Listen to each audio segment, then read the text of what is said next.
It was a cold night on October 12, 2012, when 911 dispatchers answered the phone. The call was coming from a condo in Highland Heights, just a few minutes from downtown Cincinnati. Campbell County 911. Ma'am, I killed my boyfriend in self-defense. Okay, where are you at? I'm at 12 Meadow Lane, Highland Heights, Kentucky. 41076. Is it Meadow, anything else? Meadow View or something? No, 12 Meadow Lane, ma'am. I killed him in self-defense. Okay. Tell me again what unit you're in. It's not showing in my computer.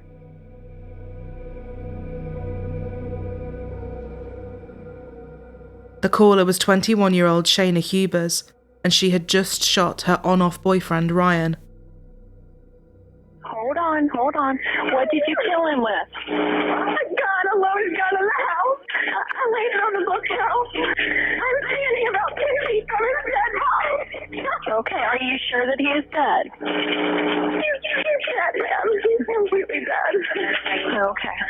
And how long ago did you shoot him? I don't know, 10 or 15 minutes, not even that long. 10 or 15 minutes ago? Yeah. Okay, what's your name?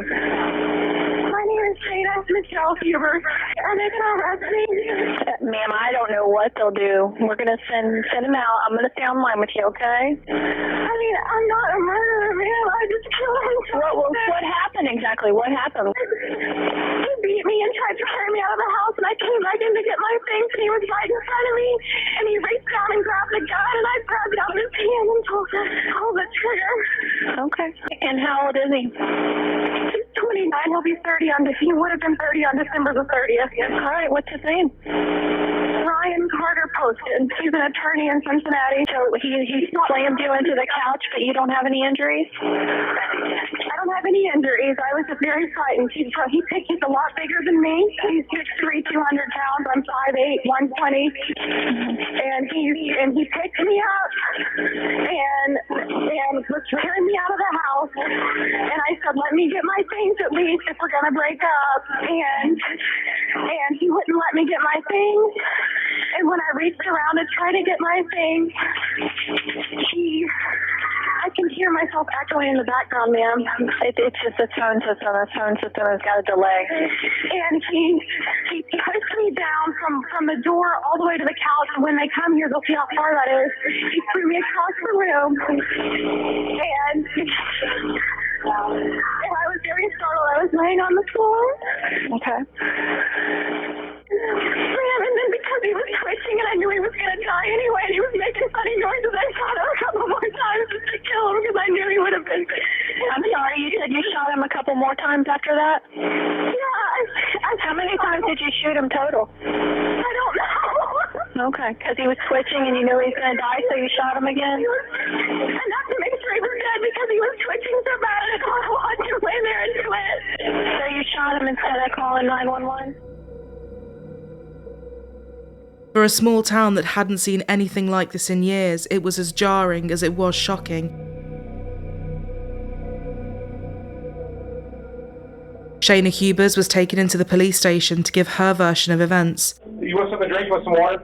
Do you smoke? I will. I can. All right, you go ahead and have a seat. I'll get you a cigarette too. Okay, I'll be with you in just a second. You're fine. What was his name? The man that I killed? Ryan Poston. I don't live with him. Okay. Is that his address? That's his place. Okay, what's your address, sweetheart?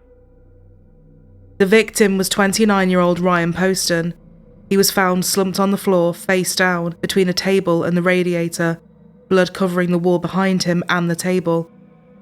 Shayna had shot him 6 times at pretty close range with his own gun.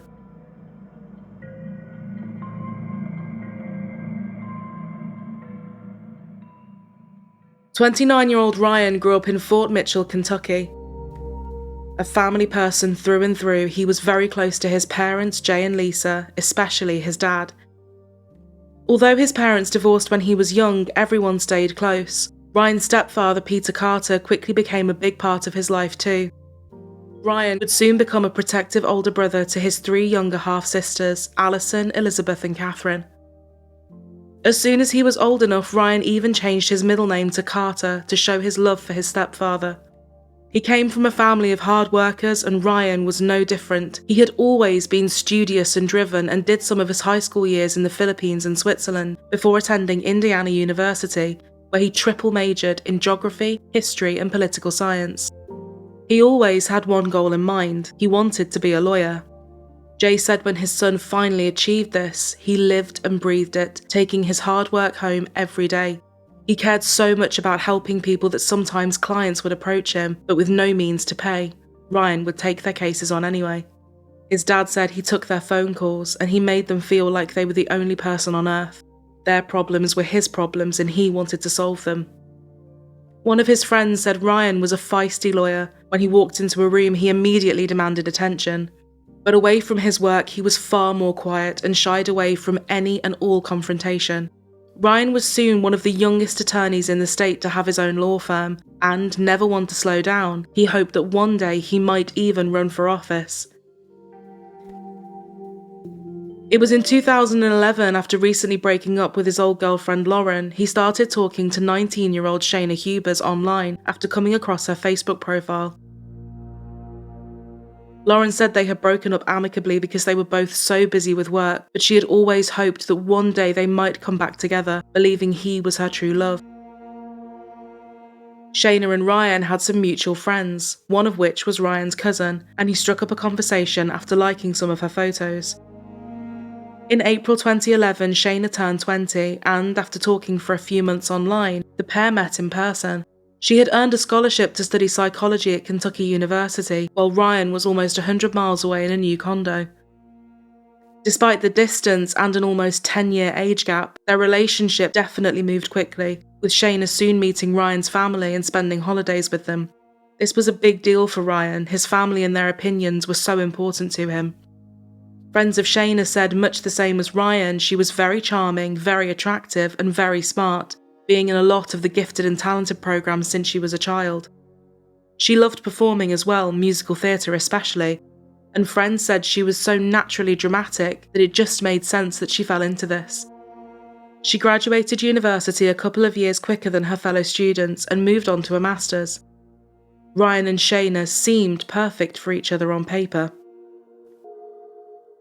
So, what on earth had happened that night? Well, back at the station, Shayna Hubers was talking a lot.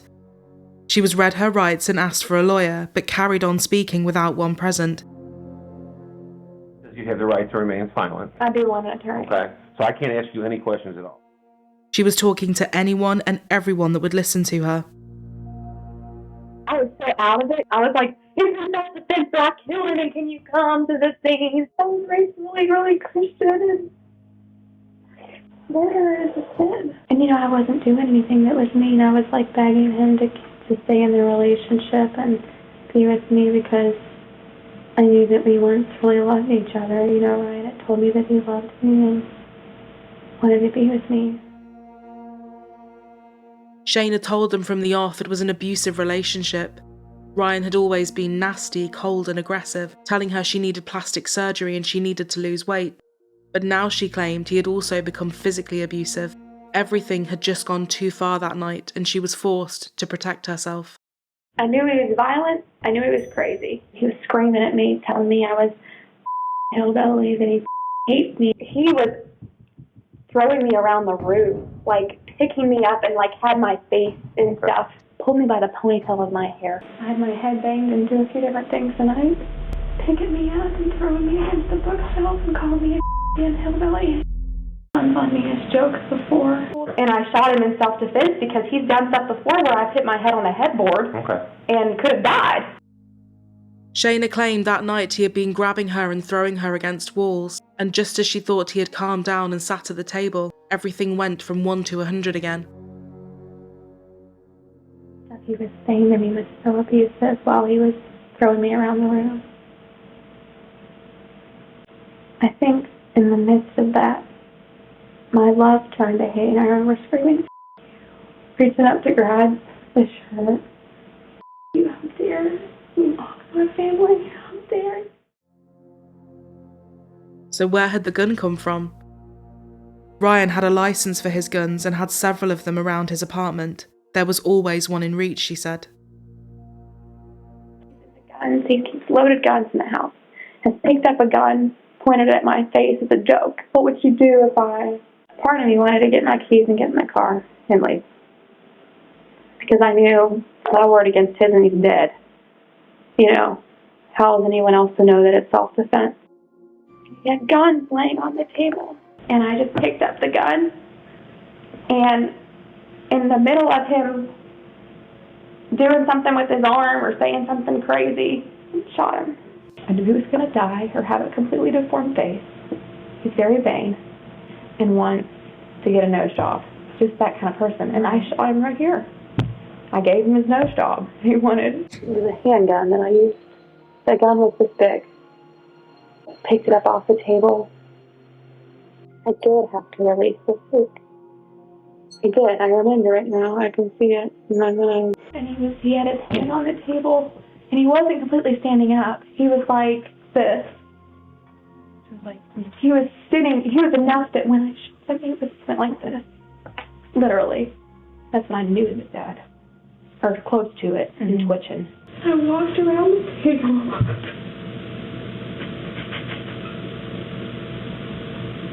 And I think that's when I shot him in the head. I shot him probably 6 times. Shot him in the head. He fell onto the ground. He was like laying like this. His glasses were still on. He was twitching some more. I shot him a couple more times just to make sure he was dead. Because I didn't want to watch him die. As the police went in and out of the interrogation room, Shayna could be seen singing Amazing Grace and dancing around.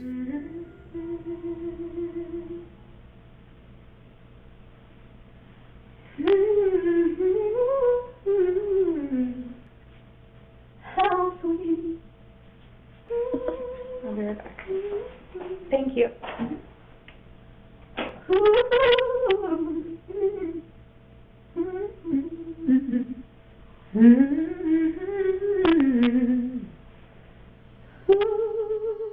Totally detached from everything unravelling as the officers came and went, twirling around and snapping her fingers singing, I killed him, I did it, yes I did it.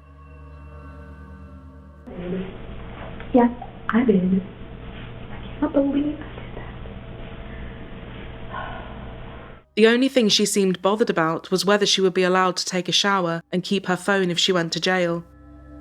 If you go to jail, are you allowed to keep your phone? If I had to go to jail, can you shower there? Or do you just get really dirty? You have very pretty teeth. Did you have orthodontia? If I don't get any serious consequences, that I could really be happy just having a career and maybe not even ever getting married. Because it was very traumatic, you know. I don't know if anyone will ever want to marry me if they know that I killed a boyfriend and helped. It's not funny, but... She talked so much and so fast that officers said they were switching out of the room periodically so they could take a break from her. What are they going to do with me? They told me to come here and sit with you. One detective said she would burst into hysterical wailing, but the second the door shut and someone left, she would just turn it off and instantly stop, as can be seen in the footage. I'll be with you in just a second. You're fine.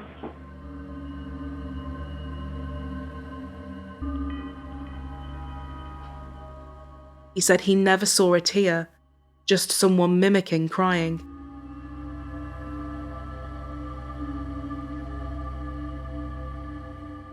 One thing that also stood out as odd was the first person Shayna called. It was not 911 as they had first thought. She had actually called her mom. 15 minutes later, she then called 911. The only sign of a disturbance in his apartment was by the table where he had been shot. Shayna described him throwing her into a bookcase at one point, but the bookcase showed everything neatly lined up. Things on there would most definitely have fallen over if someone had been thrown into it. Shayna could not stick to a story for longer than a few minutes. On the 911 call, she said Ryan was holding the gun and she had had to wrestle it away from him. Now she was saying she had grabbed the gun off the table. With each version of events, the gun plus the two of them moved locations. Police simply did not believe any of her stories, and her actions when they were out of the room seemed just as damning as her words. Thank you. They said although she had tried to frame the situation as self-defense, the way she was talking about what had happened just was not pointing in that direction. She had let the officers take photos of her body so she could show them some of the marks caused by Ryan in this fight. Although there were a couple of bruises and light marks, detectives weren't convinced these proved anything at all. Some marks looked very old and could have come from anything. And considering she had spoken about a really aggressive physical altercation, they were expecting something far more. She said at one point Ryan locked himself in his bedroom, which, if it was this violent altercation, police asked would Shayna not have taken that opportunity to just get out. But instead of doing this, she in fact made Google searches for how to unlock doors and how to pick a lock with a bobby pin. She managed to get into his bedroom, and this was when Ryan moved back out to the table. It seemed Ryan was trying to hide from her. After a lengthy 3-hour interview, there was nothing else police needed to hear. She had said it all, and then some.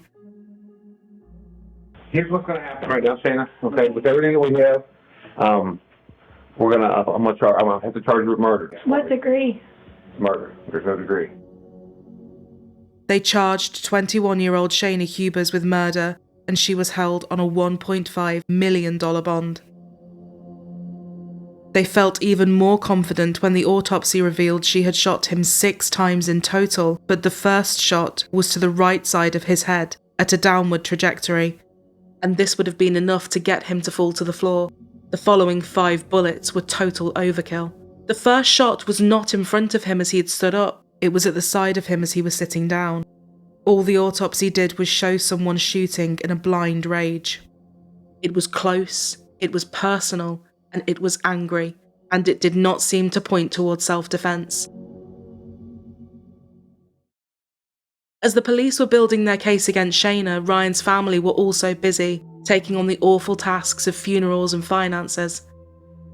After the police got everything they needed from his apartment, his dad Jay went over. The blood was still on the wall and the floor. Jay said he just lay down next to it and screamed. I screamed at God, and I screamed at just everything, he said. He went back every day after that, before one day he decided he had to scrub the blood away. I just felt this need to take care of my son like I had for years. I didn't feel like it was right for anyone else to do it except me. I didn't want some stranger coming in there and seeing what happened to my child. I wanted it to go away, he said.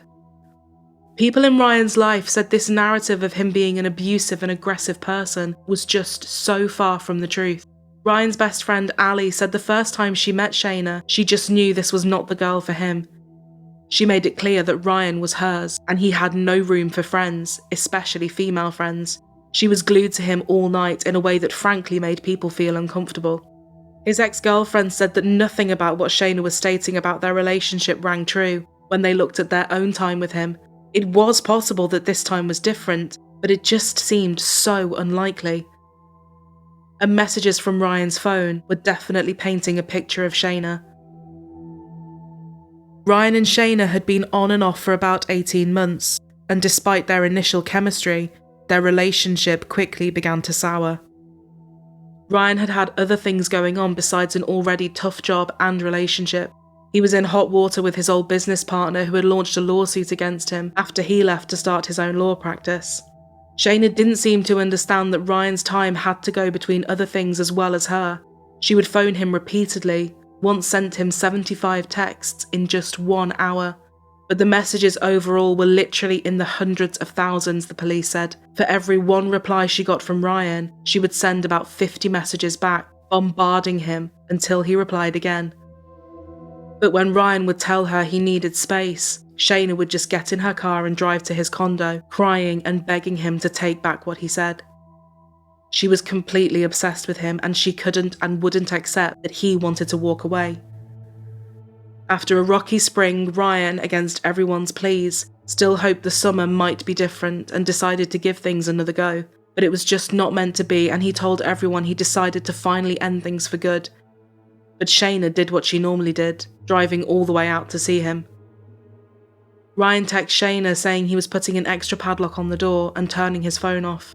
She responded with over 100 messages before turning up with a spare key and letting herself in.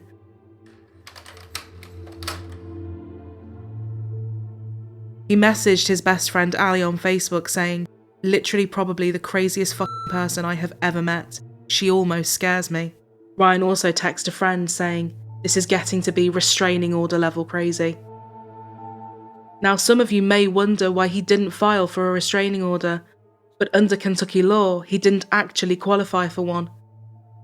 The law in Kentucky requires people to have been living together or to have been married for one to file a restraining order against the other. Anything outside of this is not recognised. At 12:30 a.m, Ryan knocked his dad's door with an overnight bag and his laptop. He said he needed a place to stay to get away from her. She was still there and he didn't know what to do. His dad said of course he could stay, but he had to do something about this. As Jay shut his son's door, he heard his phone buzzing away, with texts and calls coming in from Shayna. In the morning, Jay went into Ryan's room. He said he felt his son's depression and stress. Ryan was lying on his front, head in his pillow. Jay gave him a hug and said, "I love you." Ryan mumbled back, "I love you too, Dad." Jay was definitely concerned, but he said as a parent you have to give your children space too, space to be grown up. Ryan went back to his now empty condo and the cycle started again.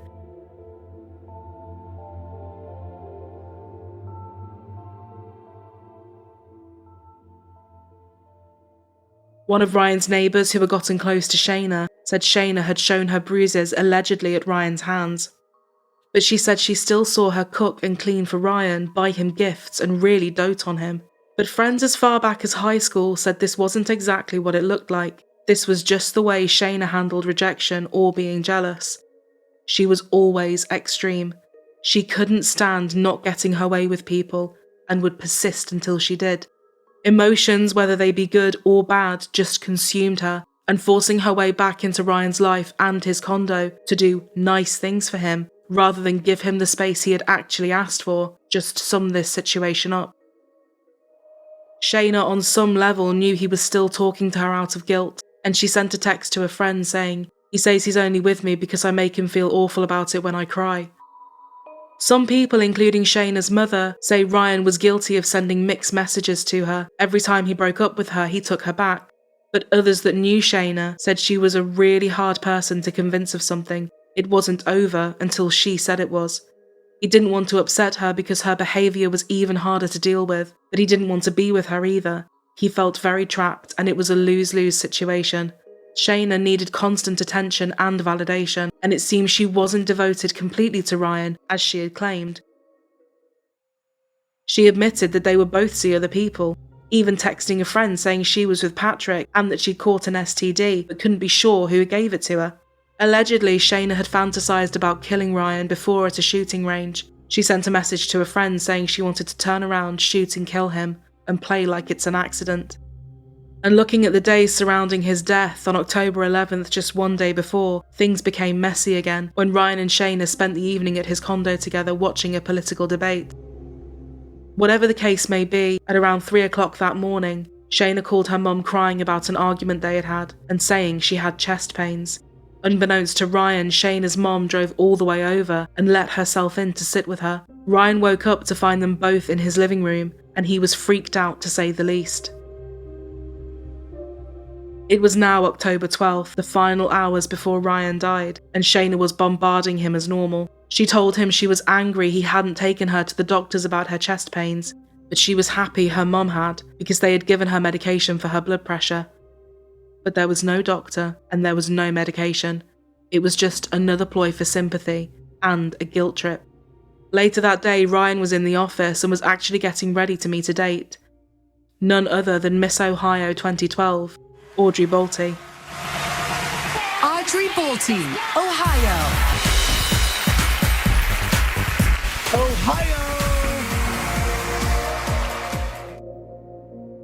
He left work as normal, but mentioned to his colleagues on the way out he was seeing her in the evening for some drinks and a game of pool. He was really excited. One of his colleagues pulled a face, concerned about Shayna's reaction. She even went as far as to ask Ryan to call a locksmith and pre-warn the police, but Ryan hadn't told Shayna and had no plans to. Now, while Shayna hadn't mentioned Audrey's name in any of her interviews, her Google history showed she had looked Audrey up and downloaded a picture of her just a couple of hours before Ryan was shot. Those final conversations in that Highland Heights condo will never be known, but many think that when Ryan told her it was over and asked her to leave, he could have mentioned his pending date with Audrey, who he was literally minutes away from meeting. This would definitely be a motive for her wanting Ryan dead, because put simply, if Shayna couldn't have him, no one could.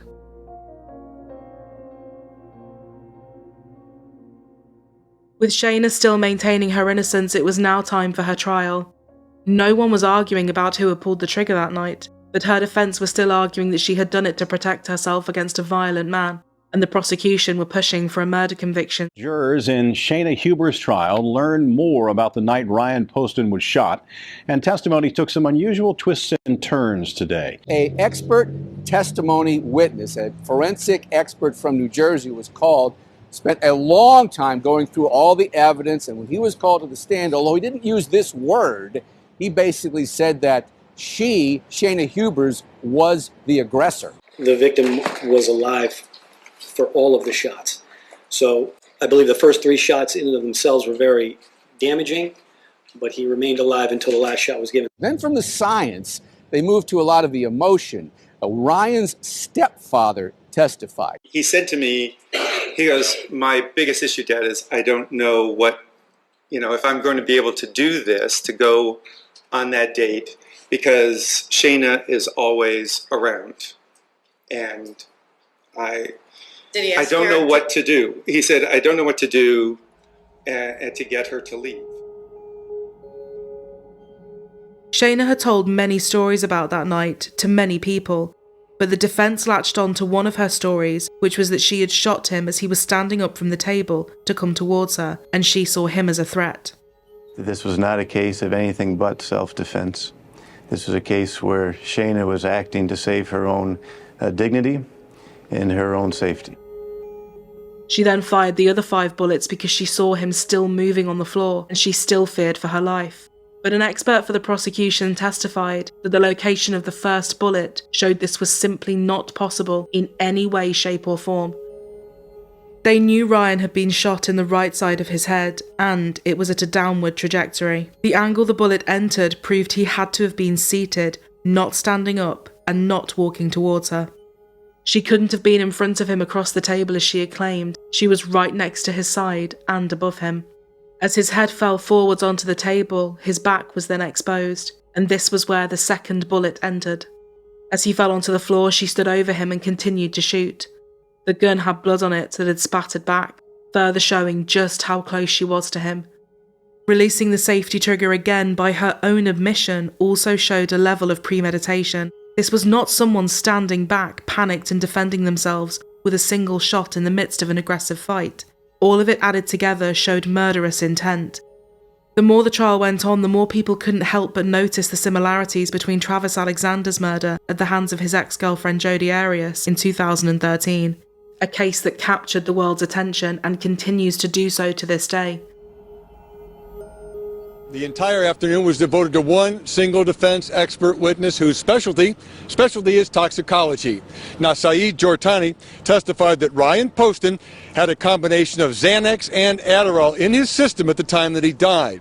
Both are doctor-prescribed medications that by themselves provide exactly what the patient needs. However, Jortani added there can be problems when the 2 drugs combine in the body. What is really interesting about this drug is that it's given to people to cause, basically decrease their panic situation, or it's called what we call anxiolytic. That means it decreases anxiety.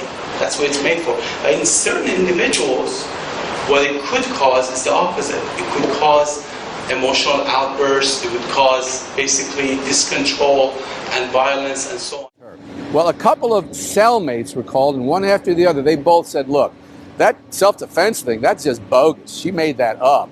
That's just absolutely not true, that she admitted shooting him without provocation. Shayna's defense team dug up every message Ryan had ever sent where he showed the slightest signs of anger to prove that Shayna had been a victim. One example was when Ryan had found out his ex-business partner was suing him. He sent a message to a friend saying, "I just want to scorch the f***ing earth and leave this city in a pile of rubble." The prosecution said yes, this was extreme, but it was clearly hyperbole and frustration at a situation out of his control. It didn't prove anything at all about what had happened on October the 12th. And furthermore, messages like this were never aimed at Shayna. The only messages that pertained to her were ones where Ryan was talking about being afraid of what she might do to him. Look of a woman awaiting her fate. Shayna Hubers now waits for the jury's verdict. Good evening. The jury's been at it for about 4 hours now. And this will not be an easy task. There are 5 possible options that they're debating. They include reckless homicide, manslaughter in either the first and second degree, and murder. And, of course, they could find her not guilty. How do you know who to believe? She's shown us that she's a manipulator. She has shown us that she will say anything she can to get what she wants, and most importantly, what she showed us on October 12th, 2012 is that she's a murderer. Bang, bang, pause, bleeding. Bang, bang, bang, bang, and down he went to the floor, and they heard it. And that's truth, and that's real, and that's what happened. There is no way that from the ground that shot occurred. It's just not physically possible. If he would have gotten the gun, it would have been me and not him. We know that because she repeated it over and over again in the police station. Her true character showed when she thought no one was watching. I do. Yeah, I do. Totally.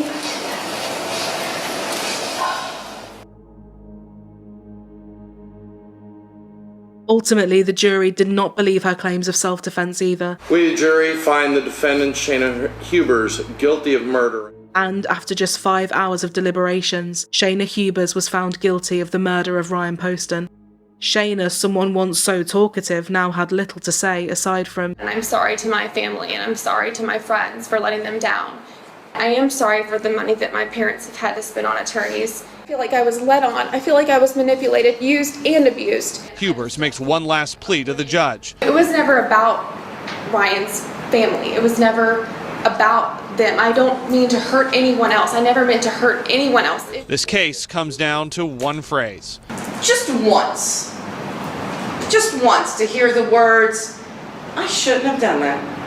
But I listened to everything that was said in here. I never heard a word or a look that said, "I'm sorry" to these people back here. What I think happened in that apartment was little more than cold-blooded murder. It's probably as cold-blooded an act as I've been associated with in the criminal justice system in the 30-plus years I've been in it.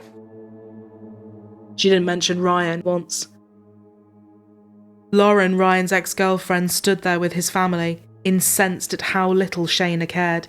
It was all one big performance for her, and had been since the start. Shayna's mom was, and still seems to be, her biggest defender, and said there was no way her daughter was capable of murder. Hubers did not testify in the trial, although she did speak during an unsuccessful attempt to qualify for early parole eligibility. Were you with 10 other men during this whole time that we're talking about? 2012, 10 different men. How are you saying was I with them? Like, are you saying that was I friends with them? If Did I I can sleep approach, with them? you slept with 10 different men during 2012. In answer to your question, sure, I may have slept with 10 guys in 2012, but I don't see how that's relevant to any of this. Well, luckily that's not up to you. Listen, keep the civil tongue in your head, number one, and just answer the questions. You do not take rejection well. Dr. Connor did say that I don't take rejection. You were rejected. Whether it had been earlier in the day when Ryan told you, "I don't want to see you," whether it was the other times where he said, "We're done, this is it, no more, I need space," you were rejected by him not just once, but many times. If I killed Ryan over rejection, he would have been dead almost 2 years prior. I asked you if you were rejected by him. Sure, I've been rejected. I've been rejected. Nothing further, Your Honor. But if that were motive, there'd be a graveyard full of men. With that, Judge Fred Stein agrees with the jury. Shayna Hubers goes to prison. She'll be there up to 40 years until she's in her 60s. Shayna Hubers was later sentenced to 40 years in prison with parole eligibility after 20 years. But in 2016, more shock was to come. First at 7, will there be a retrial in one of the tri-state's highest profile murder cases? That is the question tonight. In 2016, the guilty verdict was set aside. Turned out one of the jurors had an undisclosed felony record. Shayna's conviction was actually overturned when it came to light that one of the members of the jury was a convicted felon, and under Kentucky law, felons are not allowed to serve on a jury. The juror in question said he had fallen behind on child support payments over 20 years ago, and although he pleaded guilty back in 1992, he had no idea this made him a convicted felon. Poston's father, Jay, says he and his family are ready. Life isn't fair, and this is ugly, but we will do what we have to do. Campbell County Commonwealth Attorney Michelle Snodgrass argued the error is not relevant to the guilty verdict. I think Mr. Craig is a very decent, honorable, honest man. I think he's a man that tried to do his best to serve his community. I think that he honestly, in his heart and his mind, believes that he did not commit a felony. Following this, a new trial was planned for 2018. While awaiting this, Shayna married an ex-inmate she met in custody, 42-year-old Richard McBee Jr. McBee, who at the time was transitioning and went by the name Unique Taylor, said if I had to create the perfect girl and had to spend the rest of my life with her, I would create Shayna Hubers. Since her sentencing and subsequent turnover of her conviction, we've not heard a word from Shayna Hubers. That is, until now. It was the summer of 2016, and apparently love was in the air inside the Campbell County Detention Center. I originally met McBee 2 years ago when I was taken to a recreation yard that was next to Unique cell. And we just began talking, and that was how it happened. Some may say that this is more by reaching out, this is more of either a publicity stunt or something to derail your second trial. What would you say to somebody that says that? This is no stunt. I don't see Unique as a man or a woman. I see Unique as a soul that I love. Shayna even draws a comparison between her relationship with Ryan Poston and her new love interest. Maybe years ago, that wasn't the right person, and so we didn't understand each other as well, and Unique and I understand each other a lot better. Calling me from the detention center, Unique defends their request to marry. I stand up for my rights, and obviously I'll be standing up for hers too. I'm not hoping that anyone thinks any differently of me. I'm just hoping that this ensures my right to marry under the U.S. Constitution. That's all I'm here for. Shayna also had a new lawyer, and his line of attack was focusing on extreme alleged emotional disturbance she had suffered from Ryan's alleged physical and emotional abuse and past childhood trauma. Unlike her first trial, this time she testified in her own defense. I recall Ryan standing over me and grabbing the gun that was sitting on the table and pointing it at me and saying, I could just kill you right now and get away with it. Nobody would even know. You saw your video? Yes. Your statement to the police, and you recall saying to them, it was probably that you shot him 6 or 7 times? Yes. Okay, so you knew it then. You just I wasn't sure that it was 6 times or 7 times. I said probably, ma'am. Good guess? Good guess on your part? Shayna admitted there were definitely issues in the relationship, admitting infidelity on both sides and going into detail about everything, including their sex life. She said she was unhappy about a lot of things, but she still loved him and always came back despite his behaviour. He wanted me to be his incognito girlfriend, and he wanted me to talk 25% less. He always said I spoke too much, she said. Shayna claimed at one point they even agreed to bring another woman into the relationship on the condition that Ryan put 10 photos of her back on his Facebook profile. A Facebook profile she would log into frequently to block other women so they couldn't see it. 30 years old, I don't need to bring a teddy bear up with me. This teddy bear was made by Jay's sister. This is Ryan's shirt.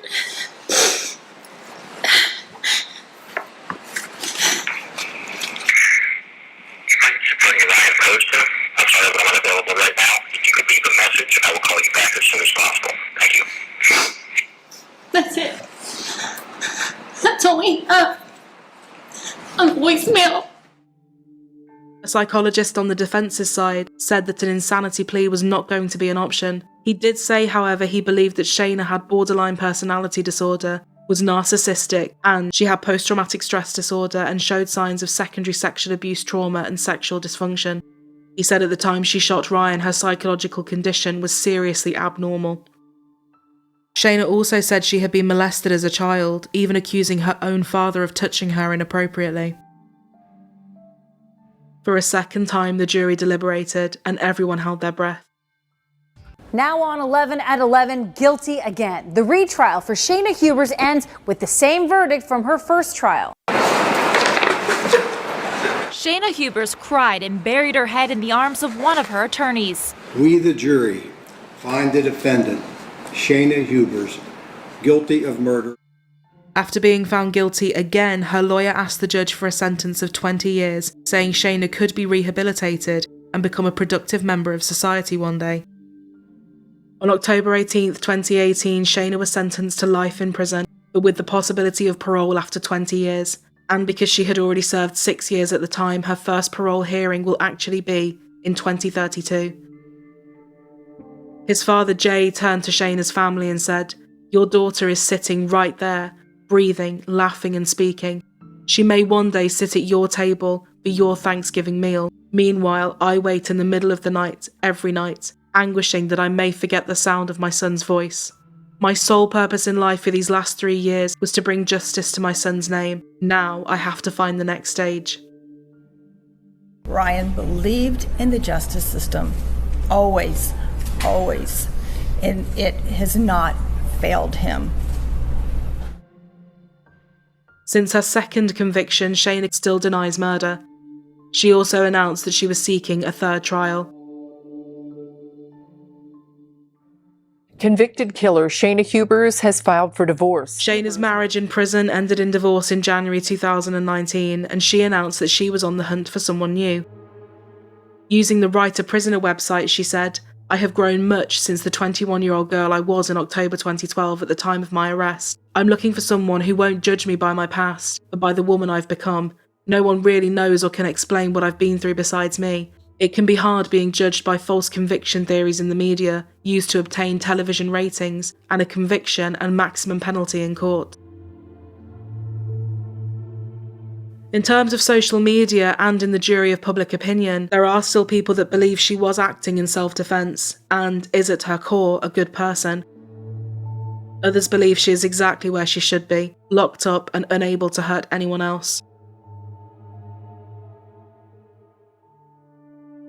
For everyone that knew Ryan, yes, she had been found guilty twice, which was a relief, but it was hard to fathom her one day being out, and frankly so soon.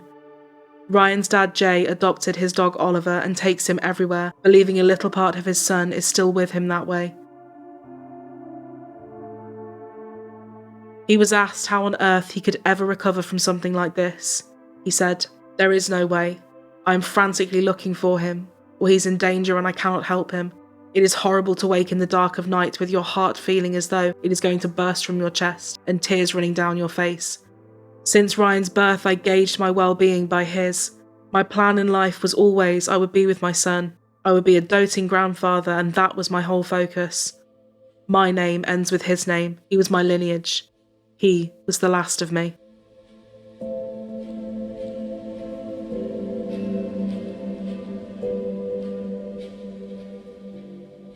Thank you all for tuning in. If you would like to support our channel and help us to continue to make our content, we have a Patreon with many perks including exclusive episodes, behind the scenes, and ad-free early access.